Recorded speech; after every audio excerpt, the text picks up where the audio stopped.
शरद पवार आणि क्रीडा क्षेत्र. महाराष्ट्राचा Sahyadri, the untold stories of Sharad Pawar. Sharad पवारांची राजकारणातली, समाजकारणातली कारकीर्द अतुलनीयच आहे. त्याचबरोबर साहित्य, संस्कृती आणि क्रीडा क्षेत्रामध्येही त्यांचा तितकाच प्रभावी वावर राहिला आहे. शरद पवारांनी भारतीय खेळांच्या विकासाकडे लक्ष दिलं. आपल्या अस्सल भारतीय खेळांना आंतरराष्ट्रीय पातळीवर नवी ओळख मिळवून दिली. मुख्यमंत्रीपदी असताना शरद पवारांनी मल्लखांब, कुस्ती, कबड्डी, खो खो यासारख्या खेळांना आधुनिक सुविधा उपलब्ध करून दिल्या. महाराष्ट्रातल्या ग्रामीण भागात खेळांचा प्रसार होण्यासाठी शरद पवारांनी तालुक्यात शिबिरं आणि प्रशिक्षण केंद्र सुरू केली. राज्य तसेच राष्ट्रीय स्तरावर भरीव कामगिरी करणाऱ्या खेळाडूंना मानधन सुरू केलं. कबड्डीला आंतरराष्ट्रीय पातळीवर नेण्यासाठी 1973 मध्ये शरद पवारांनी पुढाकार घेत ॲमॅच्युअर कबड्डी फेडरेशन ऑफ इंडिया ही संघटना स्थापन केली. या संघटनेनं कबड्डीचे नियम तयार केले. त्यानंतर 1978 मध्ये त्यांनी एशियन अमॅच्युअर कबड्डी असोसिएशनची स्थापना केली. अमॅच्युअर कबड्डी फेडरेशन ऑफ इंडियाचे अध्यक्ष या नात्यानं त्यांनी कबड्डीला आंतरराष्ट्रीय दर्जा मिळावा यासाठी प्रयत्न केले. त्यांच्या प्रयत्नांमुळेच 1990 मध्ये बीजिंग एशियाड स्पर्धेत कबड्डीचा समावेश झाला आणि भारतानं सुवर्ण पदकही जिंकलं. आपल्याकडे कुस्ती हा लाल मातीतला खेळ आहे. आंतरराष्ट्रीय पातळीवरची कुस्ती मॅटवर खेळली जाते. त्यामुळं आंतरराष्ट्रीय पातळीवर आपल्या कुस्तीपटूंची कामगिरी दाखवायची असेल तर त्यांना मॅटवरच्या कुस्तीसाठी तयार करावं लागेल हे पवारांनी ओळखलं. खेळाडूंना सरावासाठी लागणाऱ्या मॅटसाठी त्यांनी क्रीडा खात्यातून निधी उपलब्ध करून दिला.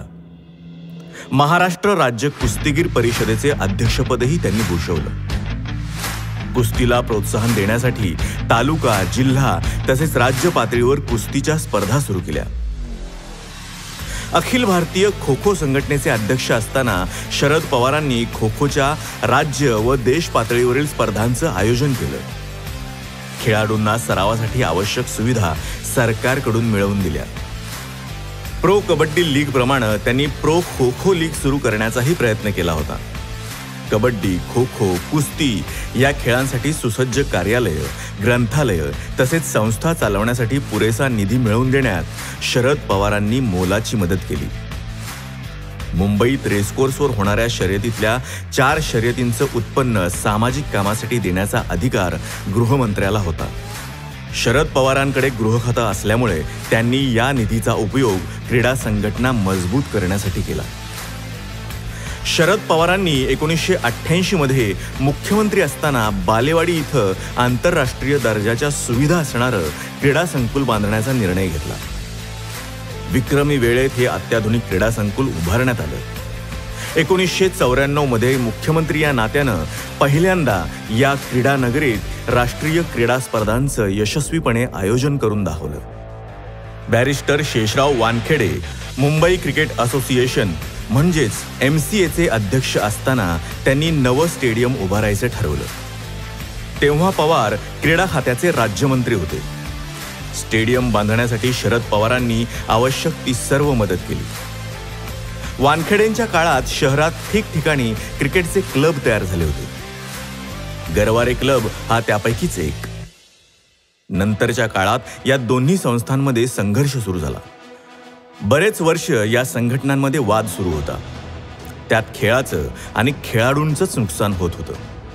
काही जाणकार मंडळींनी हा वाद सोडवण्यासाठी शरद पवारांनी अध्यक्ष व्हायला पाहिजे असं सुचवलं.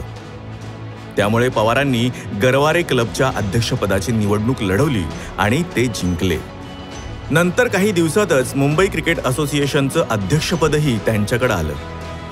MCAचे अध्यक्ष झाल्यावर पहिल्या महिन्यातच त्यांनी या दोन्ही संघटनांमधला वाद मिटवला.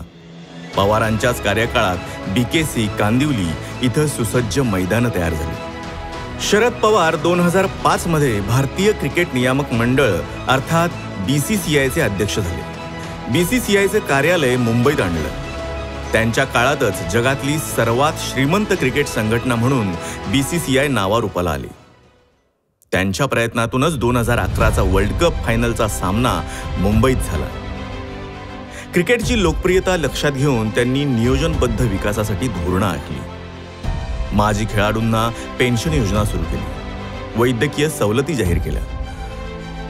नंतरच्या काळात ते आंतरराष्ट्रीय क्रिकेट परिषद म्हणजे ICCचे अध्यक्ष बनले आणि 2010मध्ये त्यांनी ICCच्या अध्यक्षपदाची धुरा हाती घेतली.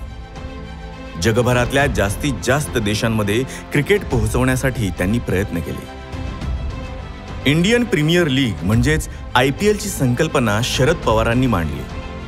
आज ती किती यशस्वी झाली ते आपण पाहतोय.